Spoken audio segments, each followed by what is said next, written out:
जीवन भय से मुक्त समाज जनाए लगा बीतने समय सुहाना।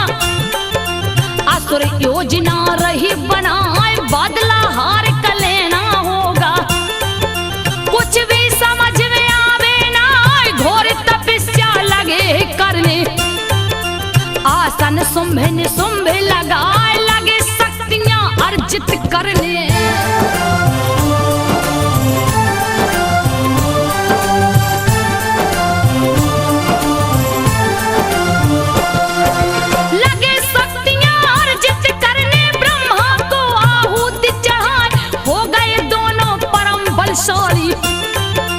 बिगुल युद्ध का दिए बजाए लड़ने को तैयार हो जाओ। सुनो इंद्र तुम ध्यान लगाए नहीं बचेंगे देवता कायर। चाहे जितना करो पाए किए चढ़ाई स्वर्ग लोक पे। भारी सेना संग लिवा एक से बढ़कर एक सूरमा। राक्षस दल में रह चिल्लाए लगी खबर है स्वर्ग लोक में।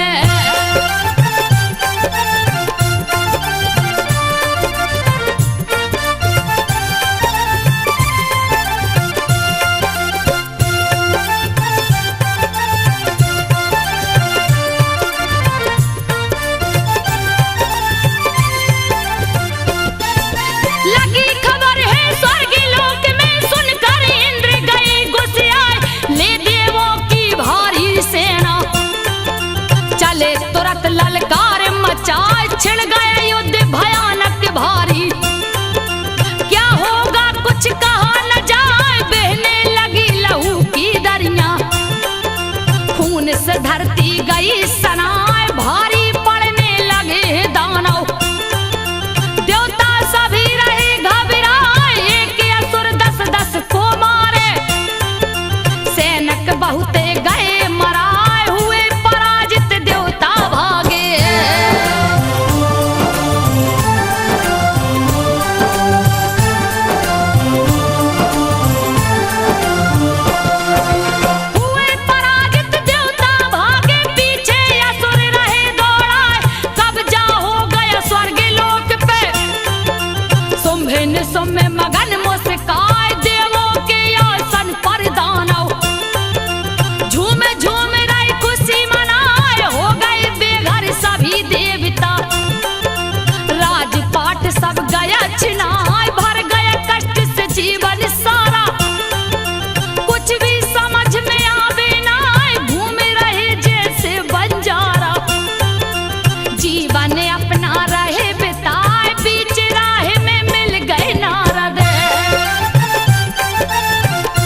पर। कहने लगे इंद्र समझाए नमक जले पर हे मुनि ज्ञानी, बिना वजह क्यों रहे लगाए, क्रोध न करिए नारद बोले।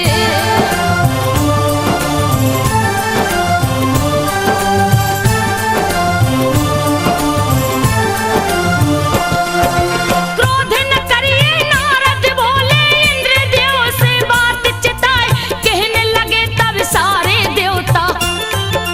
करिए मुनिवर कोई उपाय, कैसे वापस स्वर्ग मिलेगा,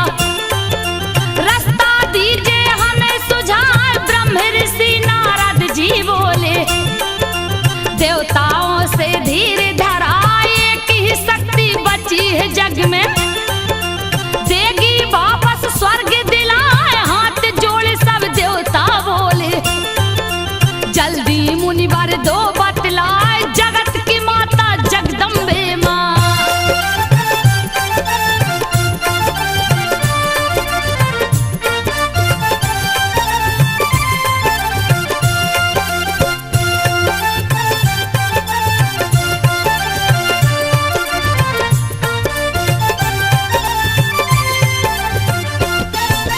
जगत माता जगदम्बे भवानी सुमरन करिए, ध्यान लगाए, तब देवों को ध्यान है आया, कहाँ थमाए बात चिताए, संकट पड़े याद कर लेना,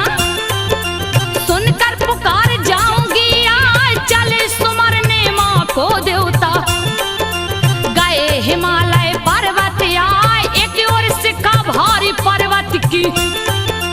एक ओर गंगा रही लहराए, करते सभी कर जोर प्रार्थना,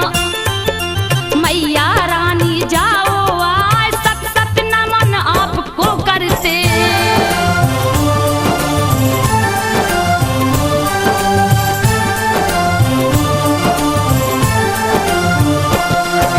सत सत नमन आपको करते, हम देवता गण शीस झुकाए, भागीरथी के पावन जल में करने को स्नान जनाए, तब तक पार्वती जी आई, देख देवों को रही मुस्काए, लगी पूछने उमा भवानी, कारण क्या है दो बतलाए, किसकी सुमरन बड़े जतन से हो रही है, जरा देव बताए। तब तक उनके शरीर कोश से दिव्य ज्योति निकली है आए, उसी ज्योति से माता रानी।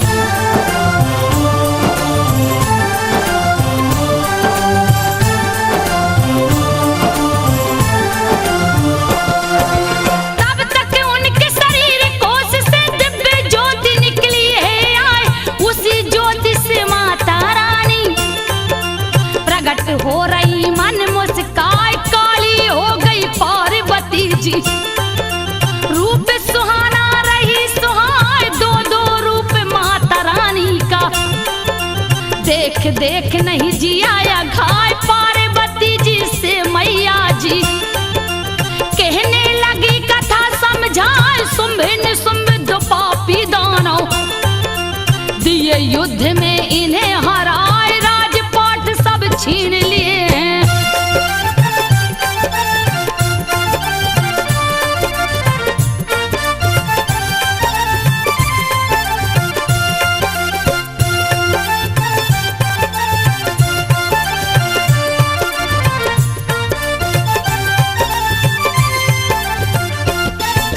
राजपाट सब छीन लिए हैं, स्वर्ग पे लिए अधिकार जमाए, इसी कारण ये सभी देवता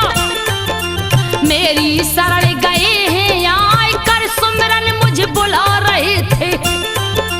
रक्षा की गुहार लगाई, इसीलिए मैं प्रकट हुई हूँ,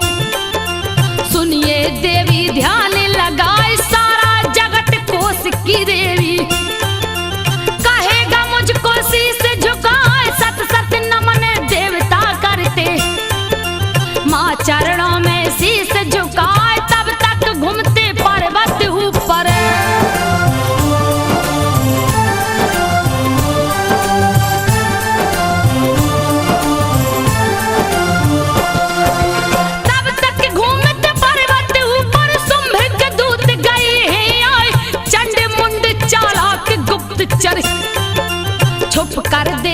ध्यान लगाए, तीनों लोकों में सबसे सुंदर यह देवी है रही जना, लगे कल्पना मन में करनी, गर अपनी रानी बन जाए, राक्षस कुल की शान बढ़ जाती, मुंडी दोनों रहे हिलाए, क्षण भर में फिर हुए गायब, पहुंचे स्वर्ग लोक में जाए, बैठा जहां शुंभ बलशाली,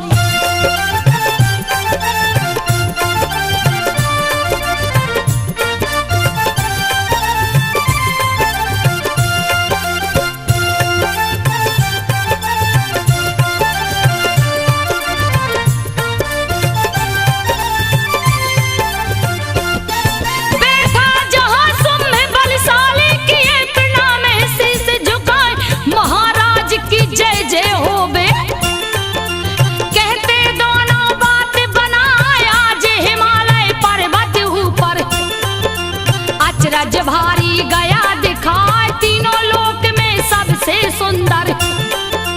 नारी एक गई है यार, दिव्य कांति है उसके तन की, दिव्य प्रकाश रही फैलाए है, अशुरेश्वर पता लगाओ उस तिरिया का जल्दी जाए, हीरे जैसे आंखें उसकी,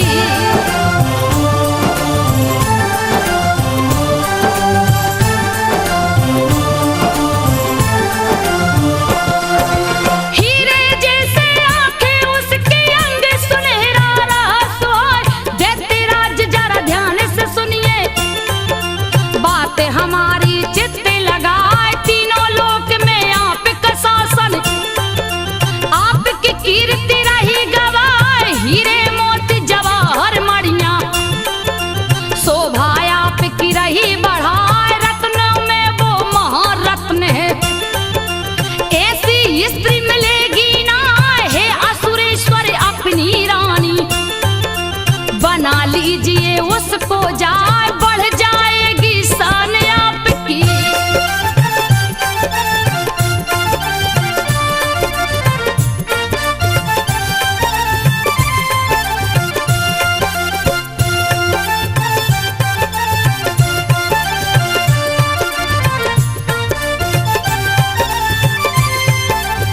बढ़ जाएगी शान आपके, महल में चार चांद लग जाए, सुनकर बातें चंड मुंड की,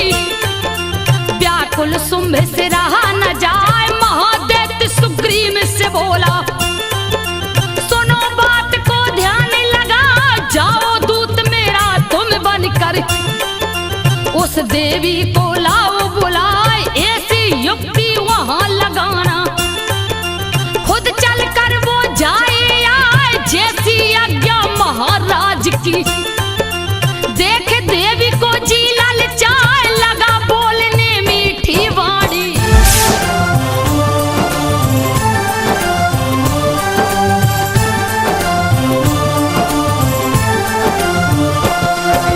लगा बोलने मीठी वाणी, वह देवी को शीश झुकाए, राजाओं के जो राजा हैं,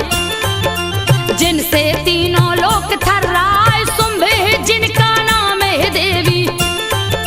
सुनो बात को ध्यान लगा, दूत उन्हीं का मैं हूँ आया, सुनो संदेशा ध्यान लगाए, सुन माता की बात निशाचर, कहने लगा बात समझा, तुम्हें नहीं मालूम है देवी, वरना बातें करती ना, तीनों लोक के जो परमेश्वर है,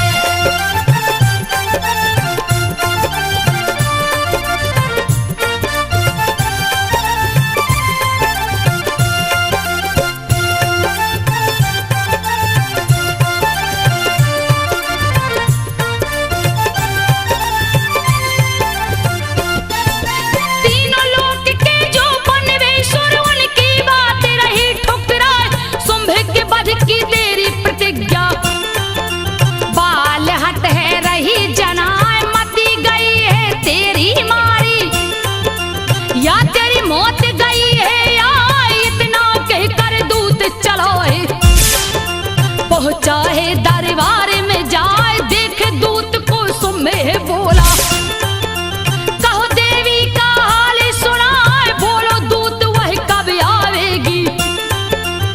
हाथी घोड़ा दूं भिजवाए, शीश झुका कर दूत बोला।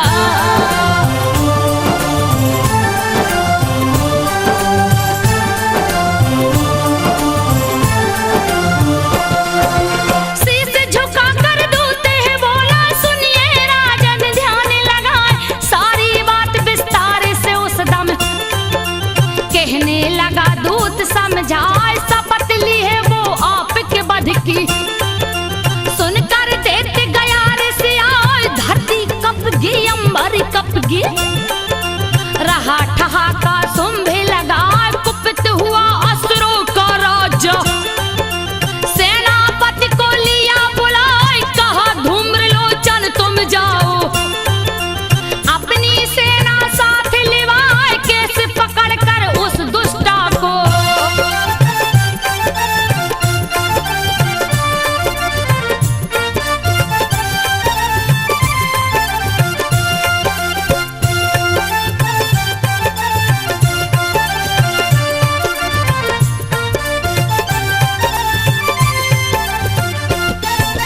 कैसे पकड़ कर उस दुष्टा को घसीट करके लाओ जाए, पाकर आज्ञा से निकले कर सेनापति चला हर साल, 60,000 असुरों की सेना लेकर गया हिमालय, सामने देख मूर्ख माता को कहने लगा बात ऋषिया, ए दुष्टा तू साथ मेरे चल, सुम्भे सुम्भे रही बुलाए, वरना तेरा केस पकड़ कर घसीट कर दूंगा पहुंचाए। तब मैया मुस्का कर बोली,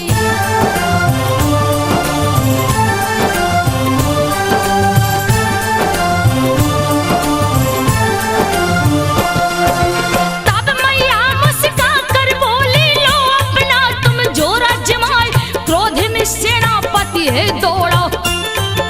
माँ को मारन अस्त्र उठाए, आ गया क्रोध भवानी माँ को, अब तो दुष्ट बचेगा ना, माँ के मुंह से ज्वाला निकली, जिसका ताप सहा नहीं जाए, हो गया जलकर राख निशाचर, सारी सेना गई घबराए, पागल हो गए असुर भयानक, लगे दौड़ने हैं मोहबाय, अपने अपने अस्त्र शस्त्र को।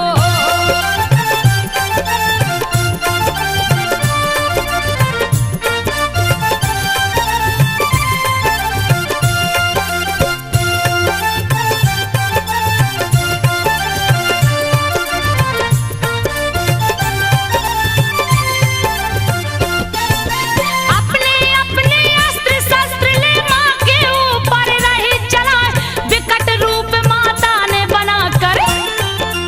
बलि दुष्टों की रही चढ़ाए, एक और सिंह गर्जना करता, नींद मौत का रहा सुलाए, मारे मारे कितनों को पंजा, दिया लहू की नदी बहाए, पेट फाड़ कर किसी दुष्ट का, खून चूसता मौज मनाए, खत्म हुई दैत्यों की सेना, सुनकर सुम्भ गया घबराए, क्रोध के मारे हो गया पागल,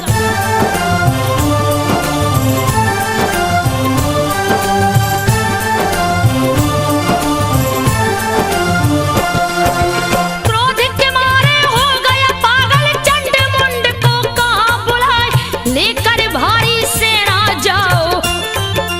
रण में दो उत्पात मचाए, किसी भी कीमत पर दुष्टा को लाकर सामने देव दिखाए, अगर नहीं संभव हो लाना, हत्या कर देना तुम जाए, पाकर आज्ञा देते राज की, भारी सेना चली सजाए, पहुंच गई सब पर्वत ऊपर, राक्षस जोर जोर चिल्लाए, बैठी देवी सिंह के ऊपर।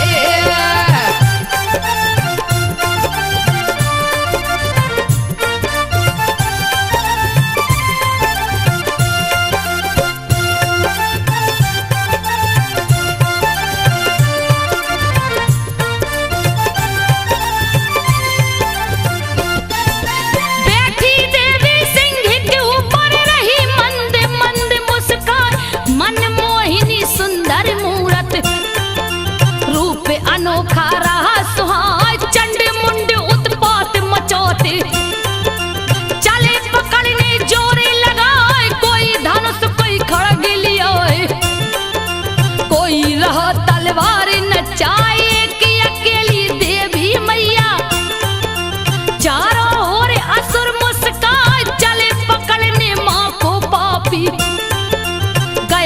क्रोध मैया को आए, लाल नेत्र विकराल हुए हैं।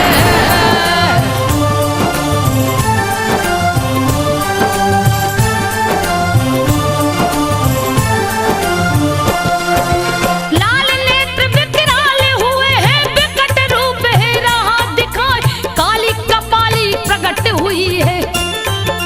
धरती अंबर गए थर्राए, चीता चर्म की साड़ी तन पर, नरमुंडों की माला सुहाए, लप लप लप लप जीभ निकाले, लाल लाल रही आंख दिखाए, काली रूप में काले आया। अब तो असुर बचेंगे ना, लगी गर्जना करने मैया, हाथ में खप्पर रहा सुहाए, लगी पकड़ असुरों को खाने।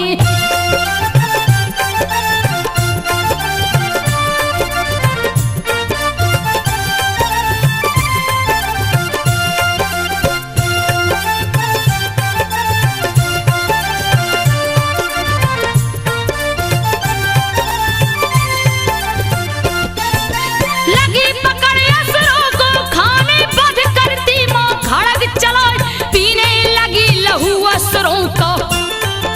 लगे भागने जान बचाए, हाथी घोड़ा बरछी वाला, खाने लगी मैया मोहबाई, एक एक बार में लाखों सैनिक, मुंह से काली रही चबाए, हो गया युद्ध का दृश्य भयानक। देखत जी बहुत ही घबराए, सारा तीरथ सैनिक माँ खाती, देखे चंड मुंड गुर्राए, कुचल गए पैरों से कितने।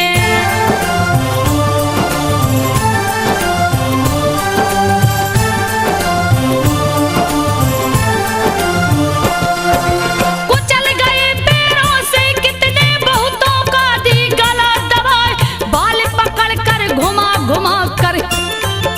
फेंकी गिरे कोसों दूर जाए, धरती अंबर सागर नदिया,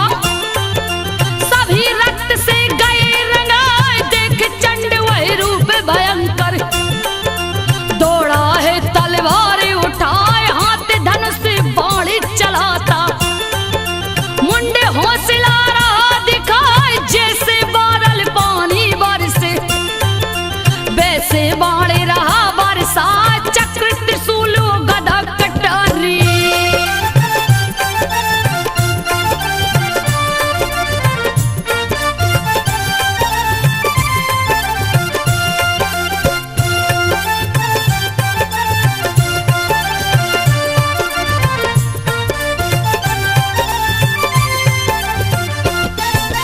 चक्र त्रिशूल गदा कटारी, माँ के ऊपर रह चला, पर मैया काली जगदम्बा सब कुछ खा जाती, मोहबाई कर गुस्से में भारी गर्जना, बोली है मैया गुर्राए, कर लिया बार बहुत अब तुमने, इष्ट देव को ले मनाए, आ गई बेला अब मरने की, जान तुम्हारी बचेगी ना, एक हाथ से बाल पकड़ ली, दूजे में तलवार सुहाए, बंद हो गई चंड की बोली।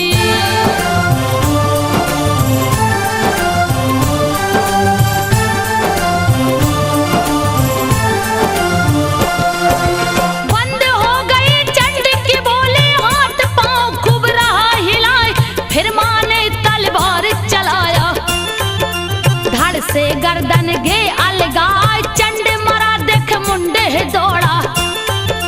ले हाथों में अस्त्र उठाए, करता वार मैया के ऊपर, पापी दानव खूब गुर्राए, देख के उसकी हरकत माँ को, भारी क्रोध गया है आए, मैया ने तलवार उठाकर,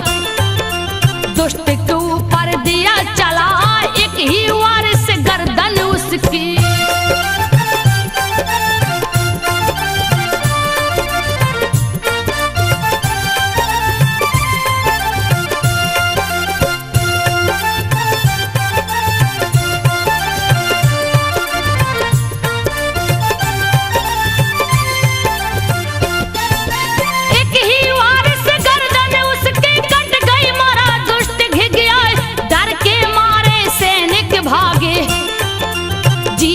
बचना कठिन जनाए, हंसती काली हंसी भयानक, असुरों को रही माँ दौड़ाए, चंड मुंड की मुंडी लेकर गई पास अंबा के आए, चंड मुंड की मुंडी आपको भेंट करूं देवी हर साल, देख के चंड मुंड की गर्दन देवी माँ बोली मुस्काए, चामुंडा अब नाम तुम्हारा।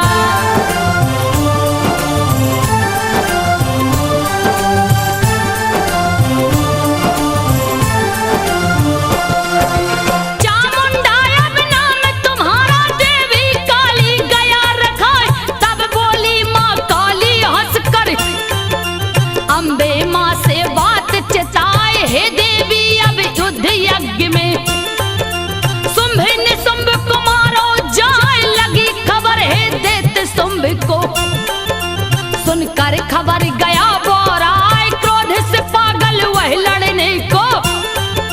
सैनिक भारी रहा जुटाए, मरेगी अब वो मेरे हाथों से, मौत गई है उसकी आए, दिया आदेश है दूत बुला करे।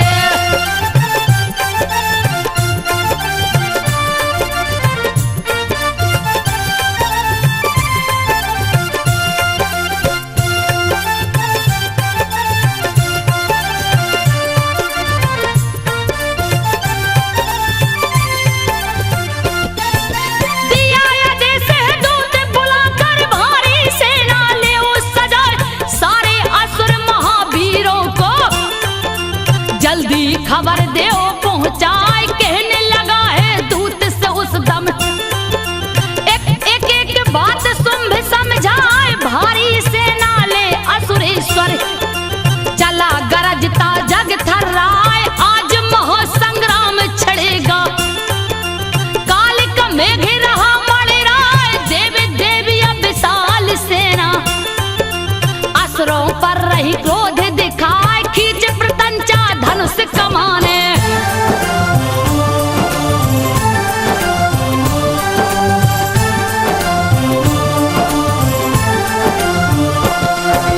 खींच प्रतंचा धनुष कमाने, धरती अंबर दिया गुंजाए, हो गया उग्र रूप काली का,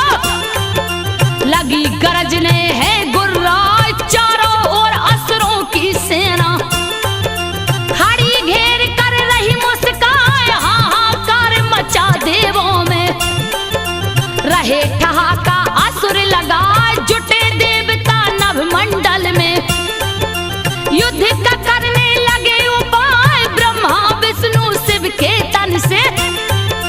निकल देवी माँ गई है आज, जितने देवता उतनी देवी,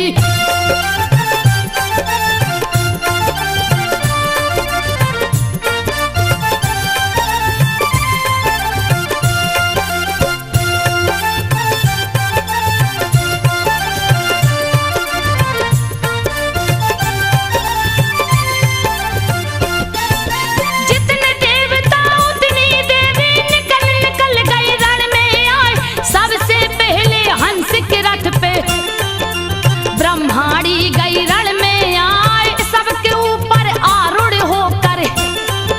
शिव की शक्ति गई है आए, शिव का है त्रिशूल हाथ में,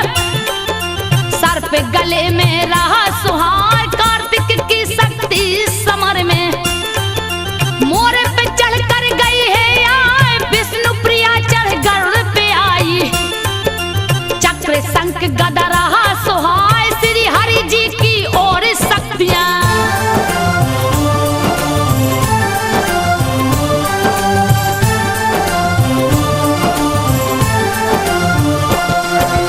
श्री हरि जी की और शक्तियां बराह रूप धर गई हैं, नर से रूप धर आई भवानी, भारी गर्जना रही सुनाई, इंद्र की शक्ति वज्र हाथ ली, ऐरावत चढ़ गई है आए, देख समय शिव शंकर बोले, सुनो चंड का ध्यान लगाए, सुन करके शिव निर्मल वाणी, क्रोध गया असुरों को आए, कात्यायनी की ओर चले हैं, युद्ध युद्ध बिना कुछ नहीं सुहाए, असुरों की वह भारी सेना।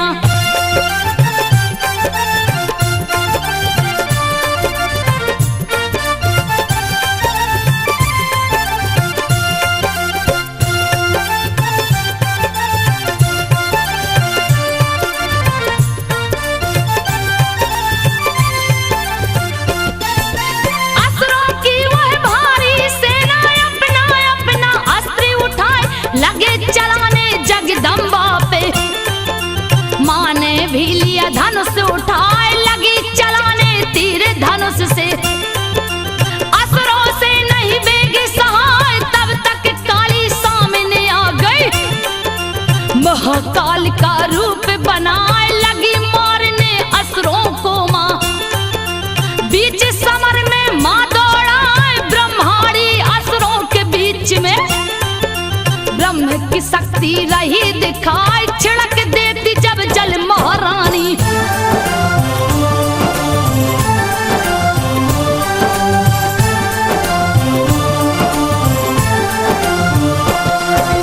छिड़क देती जब जल महारानी, शक्तिहीन असुर होई जाए, महेश्वरी ले शूल हाथ में, असुरों को है रही चुभाए, बेसड़वी ले चक्र सुदर्शन, रही कहर रण में बरपाए, कार्तिक के शक्ति शक्ति ले, दैत्यों की चटनी रही बनाए, वज्र हाथ ले इंद्र की शक्ति,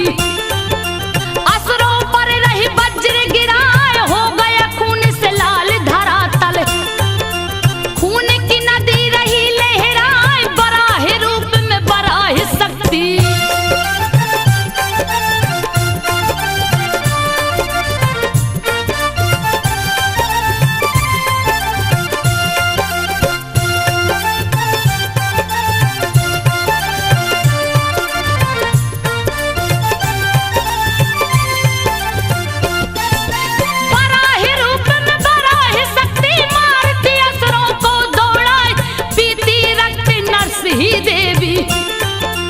सिहनाद से जग थर्राए, शिवदूती के अट्टहास से, मर गए कितने मोह बिचकाए, जो गिर गया वो उठ नहीं पाया, पैरों तले वो गया कुचाए, लगी दौड़ने सभी देवियां, लगता कालश्यम गया, धरती ऊपर लहू का कीचड़, लाशों का रहा ढेर दिखाए, लाखों करोड़ों कटी मुंडियां।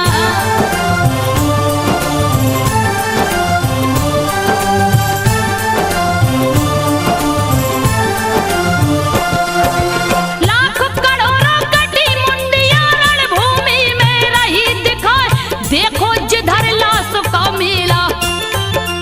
पीती काली लहू दिखाए, लगे भागने दानव डर से, भाग भाग रहे जाने बचाए, देख भागते असुरी सेना, रक्त बीज गया सामने आए, मुझसे युद्ध करो तो जानू, सबको दूंगा आज मुआए, कितना दम है भुजा में किसके, सबका दूंगा थाहे लगाए, लगा है करने युद्ध भयानक।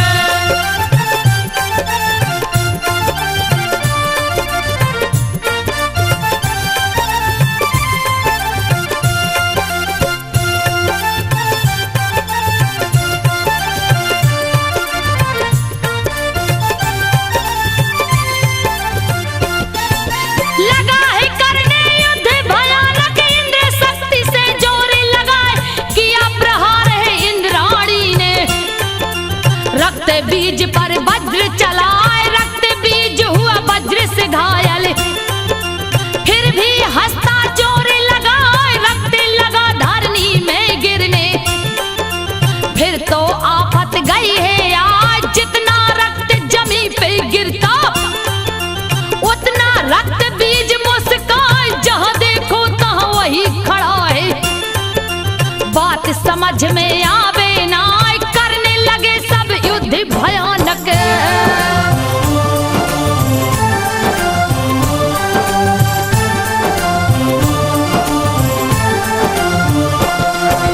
करने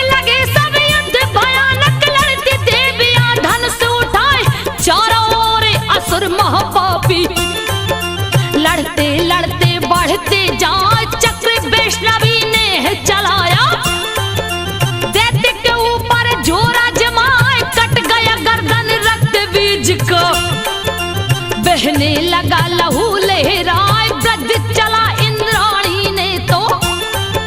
घायल रक्त बीज गुर्राए पैदा हो गए लाखों दानव परम वीर बल नहीं समाए हंसते राक्षस हंसी भयानक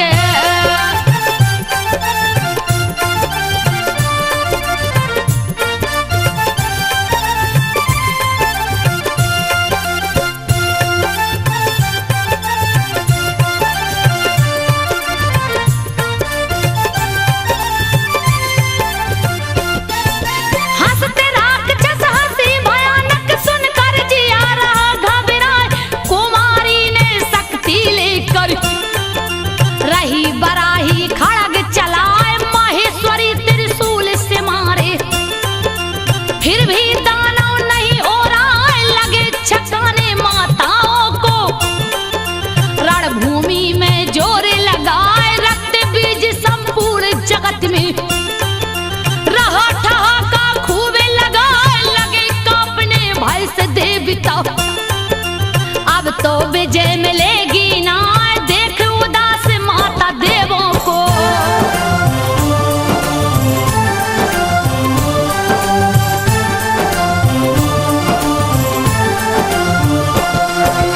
देख उदास माता देवों को कहीं काली को पास बुलाए लेकर सूल चली जगदम्बा रक्त बीज जहां से ठटाए सूल चुभाया है सीने में गिरने लगा लहू बहरा लगी है पीने लहू चामुंडा लहू भर गया है मुंह में जाए पैदा मुंह से दाना हो गए काली हंस हंस गई चबाए माँ के ऊपर गदा चलाया पापी रक्त बीज बोराए तन के असर नहीं हुआ चोट का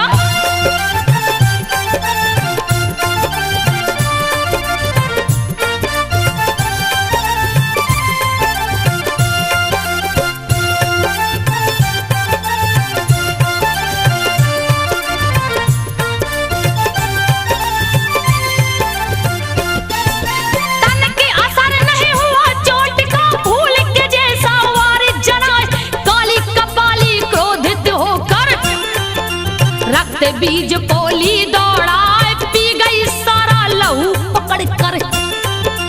रक्त बीज है गया सुखाए फिर जगदम्बा गदाले दौड़ी रक्त बीज रहा घबराए करती वार पे वार भवानी फिर भी रक्त बीज घुर्राए जगदम्बा ने गदा खड़क से करने लगी वार दौड़ाए जान नहीं अब बच पाएगी